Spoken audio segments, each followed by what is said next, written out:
First off, today is September 11th, so I'd like to give memory to all the people that lost their lives on September 11th, all the first responders, all the military, all the families that suffered because of September 11th, and everybody that was affected because of September 11th. I love all you guys. Let's get into this video. Bang! Neeves knives. I'm Jared. My lovely wife Kara is out playing with Douglas, and today we are going to get into big knives. So we're just going to do a quick knife talk about big knives. I have a bunch of knife talk episodes coming up this week, and also a ton of amazing reviews. Thank you all for supporting my channel by watching, by liking, by subscribing, by becoming a Patreon, by donating during the lives, by showing up during the lives. Every one of you guys are amazing. I thank you all. Let's get into some big knife talk. Now, I've really gotten into some bigger knives. I've always liked big knives, but I feel like I've gotten into them just a little bit more lately. Now, to me, a big knife is a knife that's over 8 inches. Anything over 8 inches, I feel like, is a big knife. Now, that being said, there are knives that are big that are under 8 inches. They just, they might be tanks, or they might be thick and heavy and, beastly. But I feel like all knives over 8 inches can be considered big, even if they're sleek. They're long. They're big in a long way. So, like a knife like this, over 8 inches, but it's very sleek and light. So it's very easy to carry, very easy to fidget with, and it's also a precision cutter. I think it's awesome. But it gives somebody the opportunity that has big hands or that needs a full-size grip to have the precision cutting that a smaller knife would give them. Because sometimes it kind of sucks, trying to use a knife, like say if you have big hands and trying to use a small knife for precision cuts or repeated cuts. That's another thing. A small knife can't do what a big knife does, but a big knife can do what a small knife does, depending on the big knife. Some knives, or some of the benefits from big knives, is the fact that it can do repeated cuts fast. So, kind of like if you have to break down a bunch of cardboard, having a full grip on a knife and then the long blade being able to do repeated cuts over and over and over, like cutting up cardboard or something, is so much easier than doing it with a small knife. You can burn yourself on the cardboard, letting it run past your hand fast, and you don't get all the edge retention that you would get from a longer blade because you have such shorter blades. So you have less edge and you affect more of that edge faster because it's not as much. So some knives can be very big and still be precision cutters. So you can get the best of both worlds out of some big knives. This is the Spyderco Jumbo. This thing is amazing. This is a big knife, and I love it. You see a lot of people modding these right now. Shout out to BJ Hill, or Hilltop Knives and Gear. He mods these things right now. He's modded a whole bunch of them where he takes this hump out. He basically brings it all the way down to just a straight dropping Wharncliffe, and then he cuts in a sharpening choil. I don't think he does anything back here. Maybe with the clip and stuff, but yeah, adds that front choil. Now, I don't have a problem laying my finger right there, but I could see where a nice big sharpening choil would be great on this knife. One, it'd be very easy to sharpen, and two, you'd be able to, choke up really good. Great knife. But that is kind of like the benefit of a big knife, is being able to use it like a small knife when you need to, and then also having a big knife for when you need it. Like this Spyderco Gale Bradley. This knife is almost 8.5 inches. Gives you perfect grip. I don't care if you have small hands or big hands. This is a very neutral gripped knife. But it has, this is like my favorite blade shape. I love, love, love this blade shape. And it has a nice thin hollow grind. So it cuts really good. You have the belly for for roll cuts or whatever you want to do, slicing, but then you can get to the tip very easy. But yet it's still a big knife. So you can do the little fine details that you might do with a small knife and do all the big jobs that you would need with a big knife that a small knife can't do. Some people with larger size hands want to be able to get a knife and get a full grip on that knife, because another thing that is a benefit of getting a full grip and having enough room to where it can support your entire hand, but then also having the width and the thickness to give you the leverage you need behind cuts.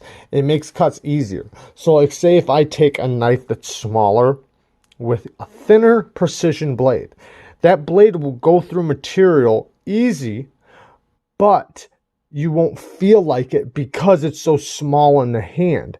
Like, if it's small in the hand and it's moving around when you're doing cuts, it's not going to feel as good as a knife that has good ergos and good leverage. So you'll feel like the bigger knife actually is cutting better than the smaller knife, just because you have a nice grip where it's not moving around in your hand. It's nice and secure. You're locked in, and you're getting the leverage you need behind your cut. And it's not moving around all in your hand, and you're not having to grab it all awkward. So there's lots and lots of benefits to big knives. And lately I've really gotten into some bigger knives. Not like so much as like tank knives, like the Praetorian or anything like that, but just big knives, knives that I can get a full grip on, knives that I can do repeated cuts on. But I like knives that are also have good blade geometry, which most of these knives on this table do.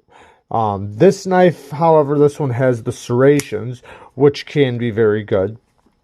So serrations work really good on a job site or on a farm or something like that, where you're cutting lots of straps, you're cutting lots of cordage, because you have your regular edge for regular cuts.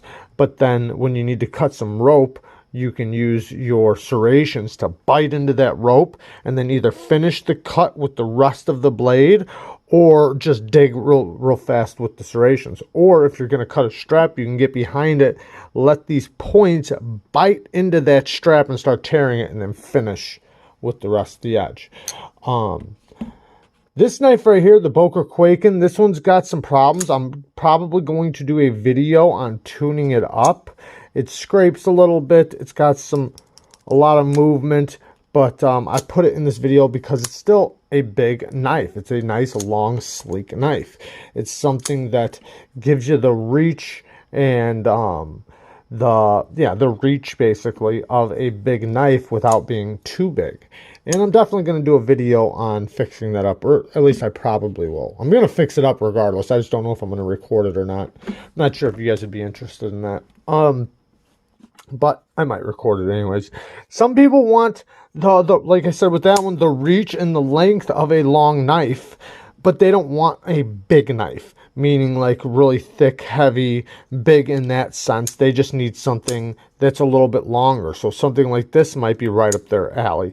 This, in a lot of ways, isn't that big of a knife, but it is 8 inches. So it gives you the benefits of the reach that you would get from a longer knife and still carry very light like a smaller knife. A knife like this is big, over 8 inches. I think it's right at 8 inches. But it gives you the ergos of a big knife, nice contoured and rounded, but it gives you the precision of a small knife. It's very thin behind the edge, has amazing blade geometry, is a very tall flat grind, precision blade shape, and it cuts so good. So you're getting the cutting performance of a smaller knife that's very thin on a bigger knife that gets you good ergos. So that gets you the good cutting performance. Now, this knife is kind of what made me start falling back in love with big knives. I'm not going to get too far into it because I know you guys are a little annoyed with this knife. But this knife is awesome, man. It's so big, yet it gives you the benefits of both worlds, a big knife and a small knife all in one. Very thin blade stock, very thin behind the edge, amazing blade shape, and you can get right up to that blade to do close cuts. Kind of the same thing with this one. It's a giant knife, but you can use it like a big knife or a small knife, and it has a great blade shape for multi-purposes, which is awesome.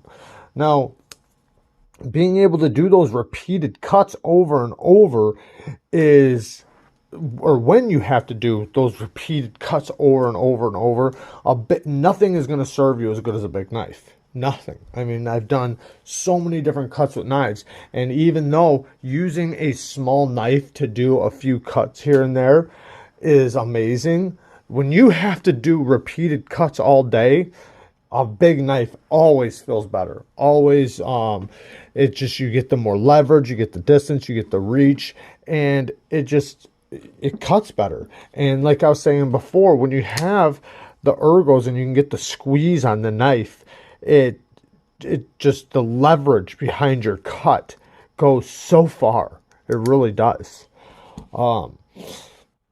Some big knives, it's because, or it's not just because, but they come with the nice big stop pins, so you get the strength and the build of a knife that you can keep using and using and using and using, and over time it just gets stronger and stronger. Now, I'm not saying you can't get that from some small knives, because of course you can, but a lot of big knives support themselves with the big parts, you know, the big hardware and the big stop pins, the big liners, the big lock, and they're built strong. So you get a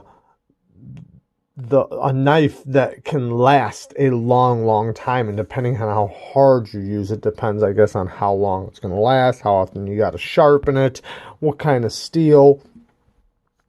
This knife, and these knives, a lot of these knives are loaned to me. Some of these knives are gifts. Some of these knives are I bought. They're of all different values. We have high end. We have budget knives. We have medium range. We have very high end. Like this one's very high end too. I feel like this is like a 2020 version of the Sebenza, and I'm not taking away anything from the Sebenza, but it's just you're getting a lot of the same things you get from the Sebenza. I love the Sebenza, but now this knife is also far more expensive, but you get the beautiful thumb stud action, amazing thumb stud action, the drop shutty blade, and a lot of the same features in that package that you get from this knife that has a glassy smoothness, more of a slow roll type of knife versus an action-oriented knife, but with the same kind of profile.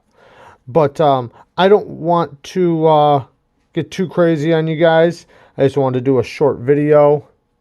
These are all amazing knives, and if you have not tried a large knife, you know, some places you can't use a large knife. So some places, the reason why you're maybe not using a large knife is because you can't carry it.